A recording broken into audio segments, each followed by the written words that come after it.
from my perspective, this is one of those topics that really hits home for all of us.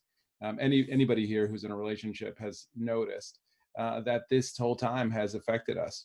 That, personally, I think, most of us haven't spent this much time with our spouse, our partner, since our honeymoon. And today we're having a chance to talk to an expert in the field, Melissa.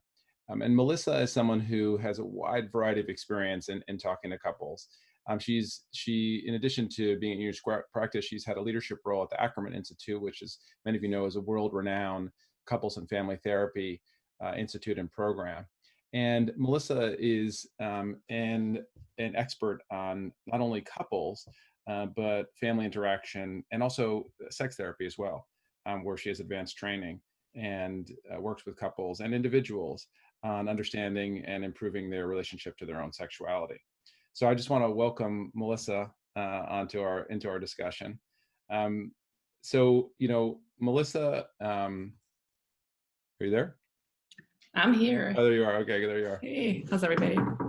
So welcome. Thank you. Thank you for having me. I'm actually so pumped about this one, really, because this is something that, me personally, I really relate to. And I guess, one of the things I wanted to hear about, though, before we dive into the subject here is, what's been your experience? I mean, you're seeing a lot of couples through this whole coronavirus. What's been your experience so far? What are couples talking about right now? So thank you, Fader, as we call you, for the question. And from my experience over the last, what has it been now, 4 or 5 weeks that we've been working from home, I've realized that everybody's struggling. So this is not just a thing that certain people are having issues with. Everybody is at home right now having some challenges. So folks who previously may have had some difficulties talking about money, sex, different parenting styles, all of those things now have been magnified in being quarantined with their families or their partners, their loved ones, whichever the dynamics may be. Yeah, it's interesting. I mean, I guess I'm curious, even backing up, what do couples typically talk about? So, I mean, what are the mainstays, even before we get into the quarantine, in your experience? And, I do some couples work, but you do a ton more. What in your experience, what do they talk about mostly? Well, as a sex therapist, of course, they come in and talk a lot about sex and communication around that.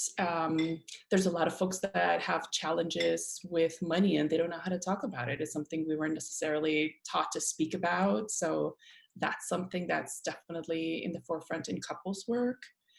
And communication is always the subtext of everything, and figuring out where the communication about these subjects is breaking down. So it's educating folks about these different subjects and then giving them the tools to be able to communicate better. Yeah, I mean, I think the thing that you said that really makes a lot of sense to me is we're not given these tools. Often when I talk to couples, I ask them, well, how did you learn to drive? And when you think about how you learn to drive, most people had driver's ed or their parents sat down and they taught them. And then I said, well, how do we learn to love? Well, we just learn to love by observing. And so I think that point that you're making is such a huge one for couples that, even for some people, listening to this webinar is the first time that they may think about tools. And then there's others on this call that have actually been to couples therapy and, have made a go of it already. But I think most people, including myself, we learn to love by just observing the people who loved us, whether they're parents or a babysitter or someone, a teacher. So I think that's a really good point you're making. Or learning by our own mistakes many times, as I have experienced. Yeah, and me as well, too, also. So I think what you're saying is just part of this, that a lot of it, I think you're saying, is it boils down to learning better ways of communicating. Absolutely. Communication is a key piece. If we cannot communicate about the feelings that are coming up when our partner does certain things, the tendency is for a fight to happen or for people to feel isolated. So we're already in a state of isolation. So when things become more acute in the communication and there's more challenges, these emotions become also enhanced at this point.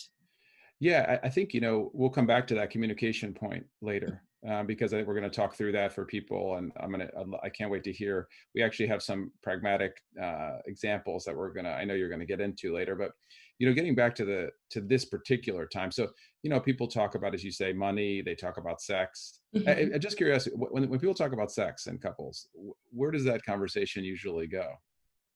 What do people you generally end up talking about? Well, talking about, believe it or not, how they were brought up and what their experiences were either learning about sex from their families, their own sexual experiences, what are their expectations? Also, that's something I find a lot. People have been taught that sex should be this certain way, when in fact it's not. And people don't realize they have this canvas they can paint for themselves. So it's teaching them and bringing this concept of making your sexual relationship with your partner whatever you want it to be and creating the language to guide that narrative. Right. So they have this fixed idea that they learn from observation in their childhood and adolescence about what sex means. And that part of the work I think you're saying is that you can really broaden that concept of what it Yes, means and help people to explore it in different ways and couples to explore that in different ways. absolutely. I like to really open up these conversations and broaden them and get a real good understanding how people want to be loved and connect with the others and be able to talk about this and have these couples or whatever number of people are in the relationship find a happy place. Right. And I think, as you're alluding to, love happens in so many more vibrant and rich ways than it used to, or at least is accepted, I think, a little bit more in different ways. And I think we're going to have to get you back on for a whole nother webinar just talking about sex and love. And, we'll probably crash Zoom with the number of attendees on that one.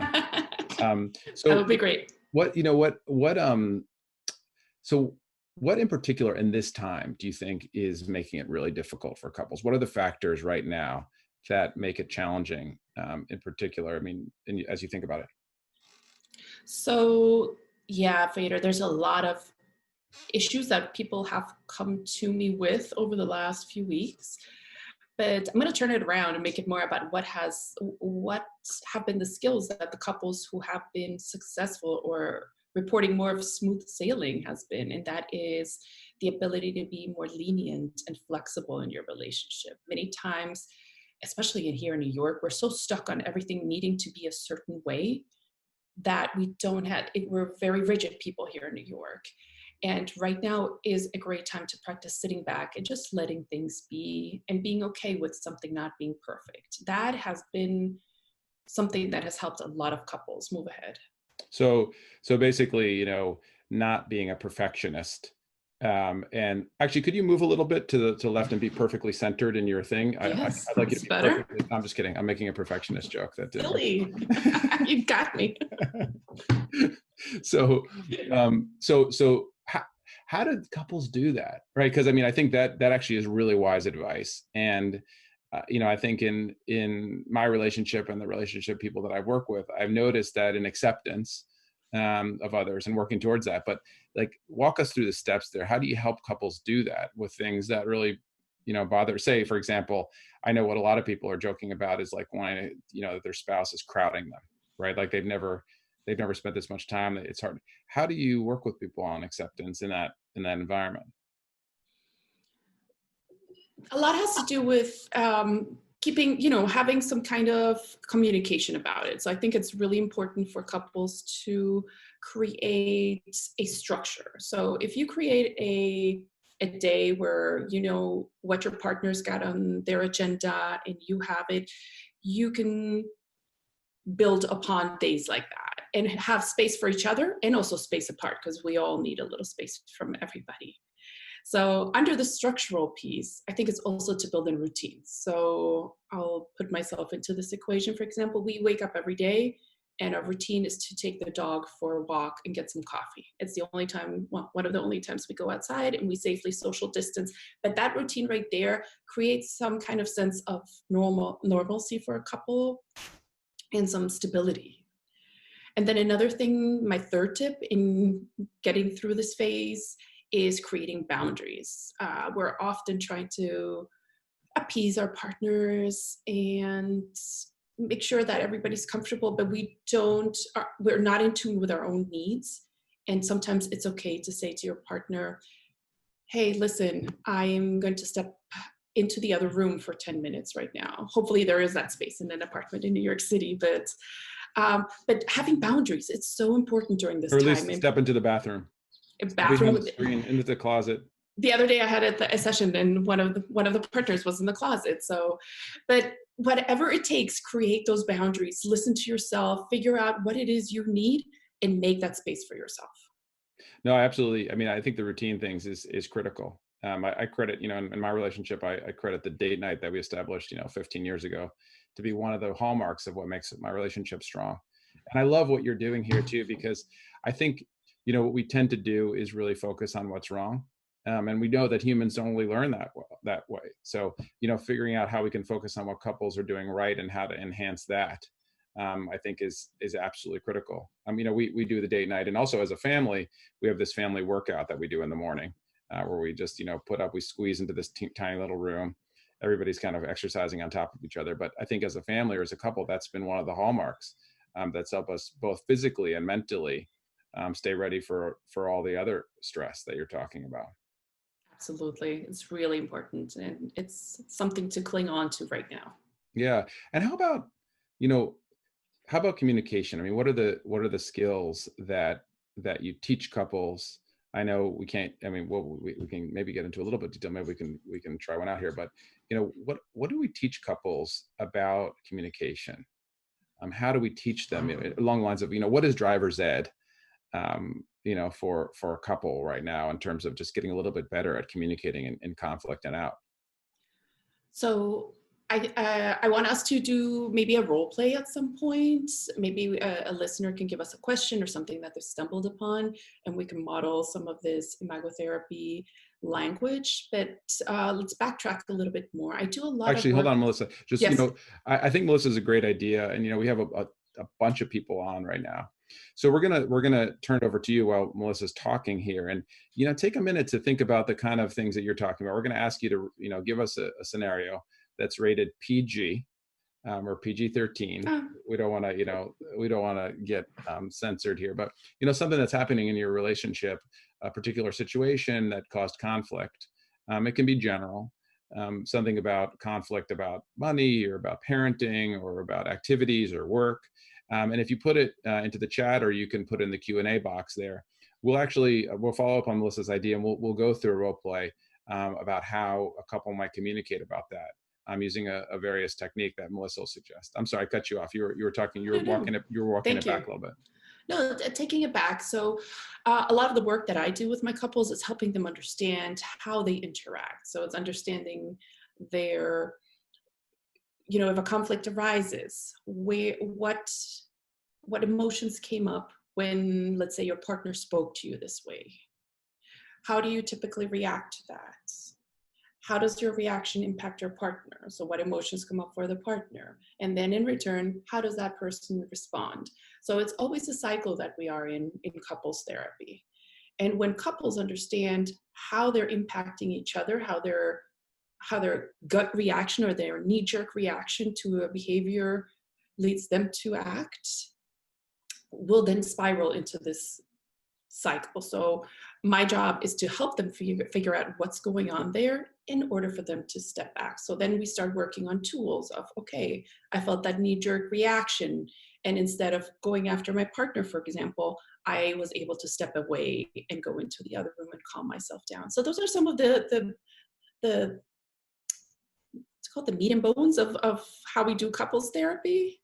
Yep. And then there's, of course, many other pieces. There's encouraging people to come from a place of love and talk from I statements. So I feel frustrated when you go outside without your mask because I fear something is going to happen to you. So instead of couples right now engaging in this finger pointing and you're doing this and you're doing that, having the other understand from a place of empathy what the experiences is like. No, I love that. I mean, I just think about John Gottman's work, who's this, really leading, couples therapy researcher who talks about these four horsemen and Yes. talks about, that really the dangers to relationship are criticism and contempt and stonewalling, hostility. This idea that, moving away from those things and moving towards more positive communication and conflict is critical. And I think, what you're saying is that, really using more I statements is one of the ways. And Mhm. also what you talked about before is building an awareness on the things, on the dance that you do, building an awareness of the kind of patterns that you get into first, and being able to see them coming. What is this dance that we do? What are the triggers that set us off? And so we can see them coming down the road. Well, I do want to follow up on your idea of doing this role play. I'm gonna tell you a couple things that we got in this chat box. One of them, Awesome. yeah, I think we've got some cool, contributions here. One of them is, my friend is experiencing some tension in her relationship with her husband, whereas he is cranky about being required to stay at home and tends to take his crankiness out on her at times. Um, I guess we could play that one through with, Yeah. Let's me practice being it. the friend. I guess we should talk a little bit about what imago is first, and then we can, or about this idea. Yeah. Why don't you tell our listeners a little bit more about Imago and your experience with it Well, or my your experience, knowledge? I think, as you know, is that, I many years ago, we actually had a couples therapist working in square practice before you, and he was doing imago therapy. And he told me about it. And I thought it was really cool, and so I went back Mhm. to my house to talk to my wife Rosa about it, and I told her all proudly about this new form of couples therapy that I had discovered and I was bringing back to her.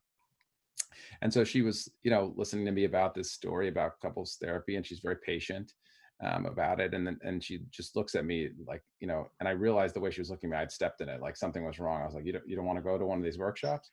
And she looks at me very seriously and says, I've been telling you about imago therapy for like 3 years now. The first lesson from that is that, even clinical psychologists have difficulties listening sometimes. We all do.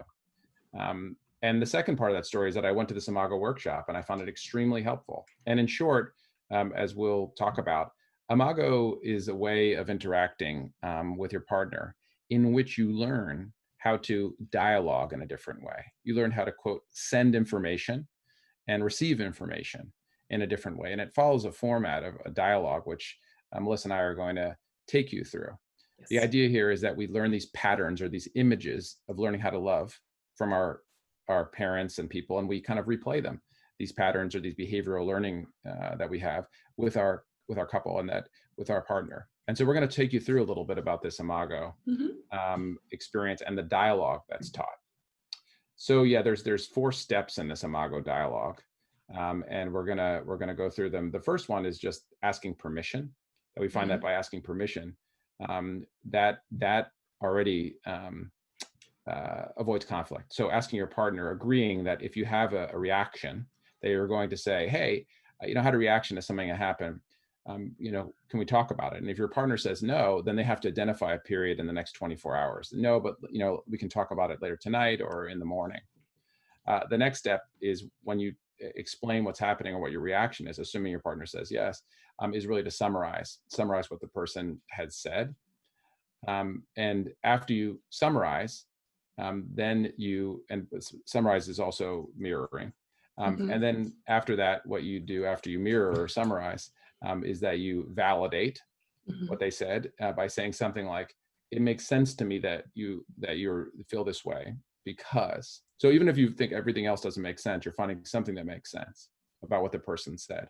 And the last thing that you do is you empathize, which is you say, "So it sounds like you felt X, Y, or Z, and did I get it?"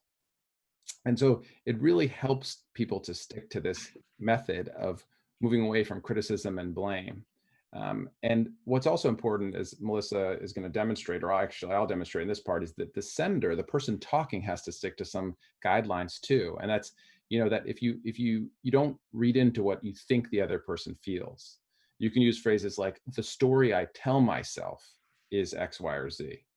Instead of saying, "Well, you said this, you felt this, or this is why you're doing it," you can say, "The story I tell myself." That reduces defensivity. And as Melissa Mhm. was talking about, sticking to I statements is really critical. So we'll run you through one of those. Melissa, did you want to do the example that was given? Yes, absolutely. Let's do it. Oh, there's another one here. My husband's been very lazy. He just wants to watch TV and play video games. I hope this isn't Rosa, my wife. He knocks down any idea I have. Okay, not me. Doing home workout class. Let's see. Playing a board game, cooking together. I can only watch much television. My husband and I, and here's another one. My husband and I have been married for 30 years. We knew each other about 6 months and married 3 months later. We knew we were meant for each other. We've had ups or downs. I have to say that while we don't agree on everything, our goals are the same. We stuck together.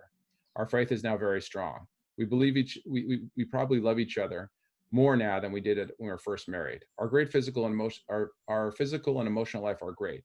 He recently retired, and I figured out what a mom and mother-in-law complained about. He's always around. All of a sudden he can cook or clean better or sound silly, but I have to learn to let it go. Also, he pouts if we don't go for a walk. We often go together, but sometimes I want to be more alone. So I think we could pick any of these. Which appeals to you? I like the second one you mentioned. There was the husband being very lazy and he just wants to watch TV. Yes, I like that because Okay. I've heard that a lot. Let's do that. So I'll be the wife in this case, right? Okay. Okay, so I'll be the person that's expressing my dissatisfaction with this. Sounds good. Melissa's going to run you through the dialogue. So what you have to understand here is that, in order to do this effectively, everyone, people have to agree to the terms of the imago. You can't just hijack someone and imago them, right? So you're agreeing to say like, oh, okay, these are the rules that we're going to follow in our dialogues and our conflict. We're going to agree to stand by these rules, first and foremost, asking permission, but that we're going to send and receive in this particular way. And if you want to read more about it, there's a book called by Harville Hendricks, Getting the Love You Want. Mm-hmm.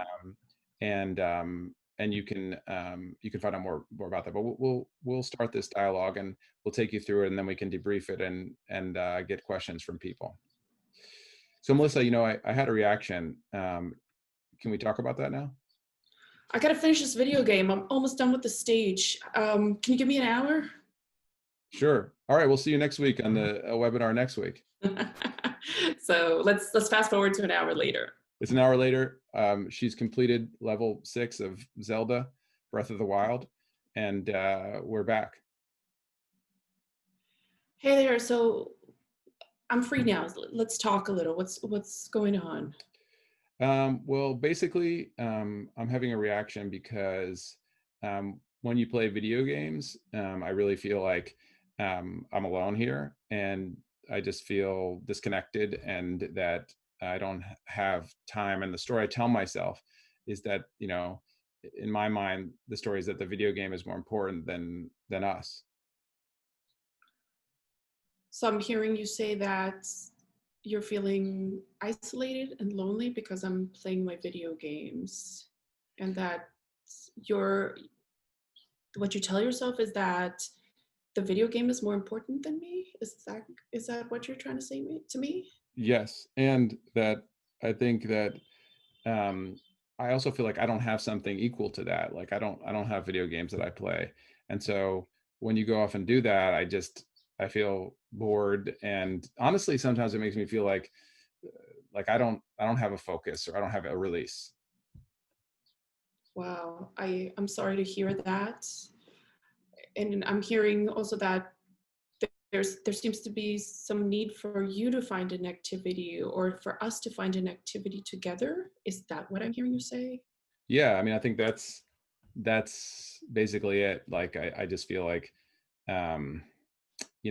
I wish we had kind of more time together where we could just focus on us during the day. Okay, I completely understand, and it sounds like you're feeling lonely because I'm playing these games all day, and I see how you would feel that way given the many hours that I spend on this video game. So why don't we sit down tonight at dinner and figure out a routine? Okay, sounds good. So that's the way that I was trying to empathize with you about your video games.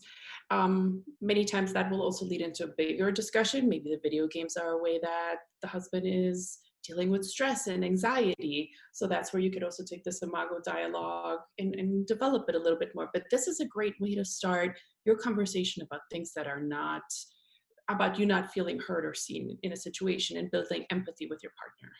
Yeah, and the idea here is, I think the word that you used really was empathy. That that's clearly the magic elixir to most issues, interpersonal issues in relationships or not. But it's hard to get there, and so I think what you're demonstrating in that dialogue is kind of how to do it, giving people, who don't have the benefit of all this couples training, a very clear method for how to get there. We have a couple really good questions. I just want to put them and we can talk about them together. This one I think is really important because, I think a lot of people are in this situation is, what do you suggest for couples who are not together during this time? I can't see my partner due to the quarantine, and maintaining our connection has been more challenging now. How do I best communicate with her? And, Awesome question. And sorry. no, I was just going to say, I think that many of us feel this person is clearly like separated from their partner, but this is something that I think many people experience at differing degrees in terms of separation. Absolutely. And that's definitely come to my attention from some folks that I've known from my life or from work. And I think the routine piece is really important. Many times we're apart and we don't have the same type of connection. So establishing a routine, go back to these 3 points that I gave you. If you all are in different locations, maybe create like a certain time at night that you're going to check in with each other before you go to bed. I've also heard from a lot of people that have online dates. So you both can bring in, this was a cute idea I actually heard, is that the couple that were apart, both of them had the same recipe. They cooked the same meal and ate it together over Zoom or FaceTime, whatever it may be. Some people even watch movies together that way and then have the time to reflect upon it. So there's a lot of creative ways, but definitely the communication and keeping it consistent and structured is a key component. I love that. I think the thing that you spoke to when you're speaking about sex, and even when you're speaking about this, is that, push the canvas. Like, think about, not what the limitations are, but what are the opportunities. And I Mm-hmm. think that, there are so many things that you can do. Obviously, it's not the same, but there's so many things activities you can do together, from meditation to playing poker, that you can do with people over Zoom, that I think people are surprised. I think the other thing too is that, our relationships are endless in their exploration, and so, saying, even getting a book of questions or something that pushes the way that you talk to your partner, I think is really helpful. Here's one right here: the ungame. Tell us about the ungame. The on game is something we talked about in studying with couples. And it's a game that you can play, sit at a table, and it has different questions. So describe your marriage, relationship in one word. And it's a way of generating dialogue in the partnership. I love that. So what you were just talking about, for I love example. that. So yeah, like the ungame, a book of questions can help you push things, I think, in a way. And the other thing about, the dialogue that we just had is, you can have a dialogue of appreciation. It doesn't have to be a dialogue of just conflict. It can be a dialogue of figuring out how to appreciate your partner. But I've been surprised with couples and individuals about how they can use this time, apart or separate, to find deeper parts of their relationship by asking open-ended questions, playing games, things like that. Speaking of which, I know that you have some recommendations, or actually it's sort of like almost homework for people. It's You almost guys didn't know, homework. you didn't know when you registered, you were gonna walk away from, it's not just homeschooling or crisis schooling for kids. It's homework for everyone today. Yeah, I think it's important for everybody to leave a workshop and have some kind of tools or something to go back and explore in their relationship. So, and I always give people homework in therapy. So I want you to go home and take a look at your partner's schedule. If they're working, check and see when their meetings are, and try to create one routine. Let's try it daily, just to shoot a little bit higher, that the two of you can agree. So it's Monday, he or they have meetings from 12 to 4 p.m. Where after that or before that, can the two of you make some time to sit and have lunch, dinner, go for a walk, watch play a game, maybe something interactive, so you have that attention from your partner. But I want you to start creating that comparison of schedules so you know what is the time that the two of you have. Oh, planning a date night was the second thing. I think it's, we're bogged down, and many of us forget that we can make this still a very exciting time in relationships, and it doesn't have to lose its flair. So why doesn't one person one week and another person the following week plan this date night and do it something special? It doesn't have to be, I mean, clearly we're limited, but there's some creativity that everybody can bring in. Like Vader mentioned, this is back to the canvas. Let's create a new canvas and find new things and ways of making the other one put in a smile on their face. Let's just start with that for now. I love that. You know what? So I'm just curious there, it's about Mhm. ideas, because, we're all there's no, there's takeout in some places, but, there's no restaurants. What are some couples doing for the date night? I'm asking for a friend. What do some couples do during their date night to make it novel, during this time? Because, we're sort of stuck in our kitchens or dining rooms here. So I know some of the people that I work with have been trying to create date night, make that the night that they're exploring something they have talked about doing but had never done before, because that's all we have right now is time. So whether it is making that dish that you were stressed out about cooking, that took too much time, in making that dinner for your partner and exploring that special thing that you've never had the time for, or doing that 1,000-piece puzzle that they've been talking about and having it delivered to your home, and this making, an activity around that. Because a relationship is all about an experience, and you're just trying to find a new type of experience during this time. So it's about that creativity piece that you're going to bring right now. I love that. Relationship is all about experience, and so you're searching to find new experiences. And so I think what you're also saying is part of the fun here, is about just exploring these different activities, whether it's something, a puzzle, which is something that I never even thought about doing right now, but that would be interesting. A different activity, that you hadn't done before. It's all about new experiences and trying something different. Yes. So that was number two. So was that number? Are we This at also number bleeds into number three Oh, also, okay. and it also goes in line with the appreciation piece that you were talking about before, where I Yes. think I mean, this feels like we're in a hamster wheel, and to do something different. Leave a note somewhere on post it on the fridge. Hey, I loved your dinner last night. I'm clearly like overeating here in my apartment because Who that's all the isn't? references I have lately. Who isn't? Uh, but little signs and gestures or acts or comments to help your partner feel better. Try to think about one thing every day in which you showed your partner appreciation, because we want to come from a positive place. There's enough negativity out in the world right now. I love that. And just one of the things that I always talk about is, with this is that there's a special part of the brain they've developed. It's actually larger in New Yorkers that they found. It's called the BS meter. And so one of the things I think about with pointing out something positive is make sure that it's based on an observation or data. So really saying this is what I liked about something, I can go a long way for those people, because I know they're skeptics listening here that say, Totally. my partner's not going to believe that, or I can't believe it, or it seems so hokey, whatever. That's fine. But if you can find a way to make it based on something clear and observable, it's hard for people's brains to reject that. I don't know what your experience has been with that, Melissa.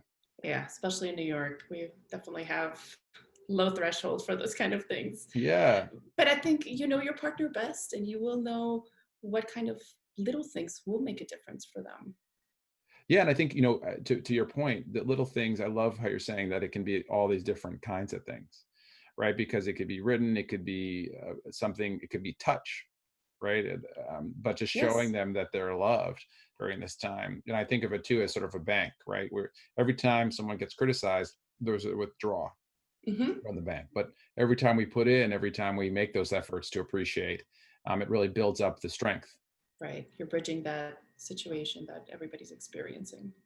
Excitingly, we have actually someone on our call here who's going to ask a question to us live. Okay. So I think we have Kristen here. And I think David's going to help Kristen come on and unmute herself. Welcome, Kristen. Hi. So actually my name is Heather. I'm using my Oh, partner's link. oh, got you. Hi, Okay. Heather. Hello, Heather. Hi. So my question was based upon, so my partner is a mental health therapist, and she has luckily been working full time from home throughout this pandemic. And I think it's really put a certain spin on our relationship in the sense that, we're going through a crisis, and of course, everyone in the world is going through a crisis. And she's kind of picking up on all that energy from everyone for 5 days out of the week.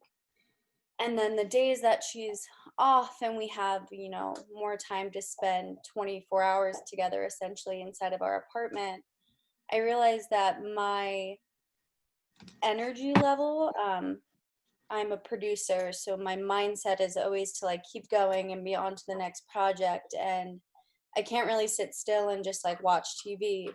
Whereas she do it like during her free time, really enjoys, just relaxing and kind of digressing from, you know, being a therapist and just wants to relax. So I think my question is based upon how do you find a balance? Specifically, you guys have so much knowledge on her, mindset. How do I find a balance between, wanting to constantly keep going and then her wanting to relax? I'm That's a great smiling question. because, yeah, and I can relate to it also. It's Yeah. like by the time Friday comes and you've heard all these things, it's hard to continue the energy level. You need to almost disconnect for a little bit, but then you also want to be present for your partner and create that connection, right, Jonathan? Can you relate to that too? I completely relate to that. I mean, I relate to it because I think one of the things that I experience in my relationship is, one of the differences that we have is Rosa, my wife, is the consummate world traveler. And as soon as we go on vacation, she literally knows more. She's guiding the museum, guides on the museums. And I'm sitting there wanting to eat all the ice cream in Italy.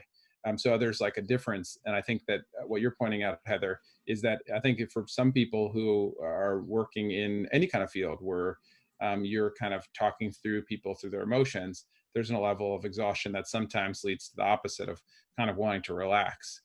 And I think that that difference is critical in a lot of different relationships. I mean, one of the things I'm thinking about here too is I think actually the big mistake that a lot of couples make is,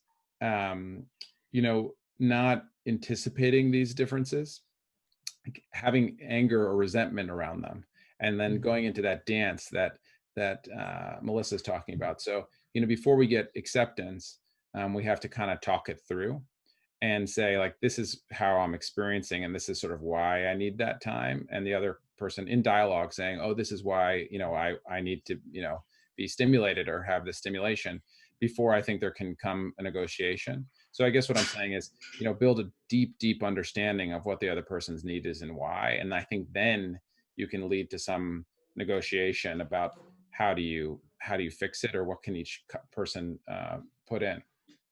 Right. I couldn't agree with you more. It's definitely about coming from a place of being heard and having the empathy for your partner, and then being able to just sit down and do the comparison of like times. This is what I need. This is what you need. Where can we have this time? Yeah, and I think, as you're talking, the other thing I think is, in some of the couples therapies literature, there's an idea of loving acts. So in other words, what you ask your partner is, what's one thing that you used to do, or that I used to do that I wish that you wish I did again?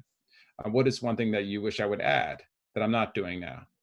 And you make it something really concrete. So in this scenario, it could be like, well, that on the weekend you spend an hour with me, doing vigorous exercise or something like that, or whatever it is, or half an hour.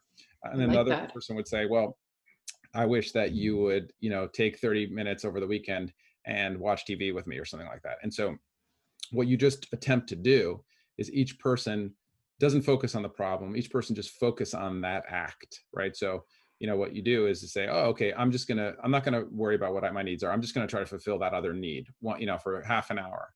And that can build some room, because as Melissa's saying, it's often more about the feeling, right, than it is about the act. That people once they start, feeling differently, that they don't have, it's easier to accept what the other person's doing. So by committing to action, you know, that leads to a different feeling. And so if you can think about what one thing you could do that your partner says would help you, then I think you build a little bit more of that bank. I like that. Well, I think we're about out of time, and maybe David, if we can just put Melissa's slide back up here, and for the takeaways here, because I think they're great. As we're doing that, I'll share that someone said that she gave her husband a pedicure. I just saw that. That's awesome. Yeah, literally. I would clap with my feet if I was flexible enough to get them up to the camera here. So if you have questions and more questions, and I'm sure you do, you can reach out to Melissa here at her email address here at Union Square Practice, where she does a ton of couples and also sex therapy. And next week, please tune back in. We're going to talk about sleep. We have Maddie Bray on, a therapist at Union Square Practice, who's going to talk to us all about how to sleep better, which many of us are. I hear that many people are having really vivid dreams. Yes. And have you been having vivid dreams, Melissa? I have been, to the point where I wake up and I was like, was that real? Was that the surreal world that we're living in? Maybe it was Instagram. I mean, maybe it was webinar related, but I've had all these dreams this morning that I was like going to an MI training that I was late for. So I'm glad that we got this kicked off at the right time. I was hoping it wasn't prescient. We will definitely be, you can find us. There's some questions about where to find these links. So on our webpage, Union Square Practice, if you just click on the box, that pop-up that comes up when you click into Union Square Practice's website, there's a link to all the webinars that are posted and all the previous webinars. So you can find us there.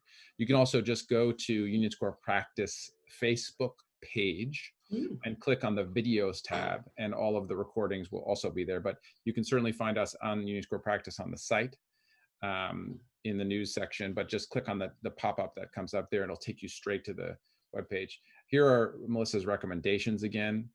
Those will also be up on the site eventually, but hope that this motivates everybody here to take some time with their partner and to also learn a little bit more about the Imago dialogue, but even at the very least, find some ways to just take 1 or 2 steps to appreciate your partner in the ways that Melissa was suggesting. Thank you so much, Melissa, for spending this time with us. Really enjoyed the conversation, as I always do, and look forward to talking to you more and seeing all of you again next week. See you next week. Thank you, everybody. Bye-bye. Bye.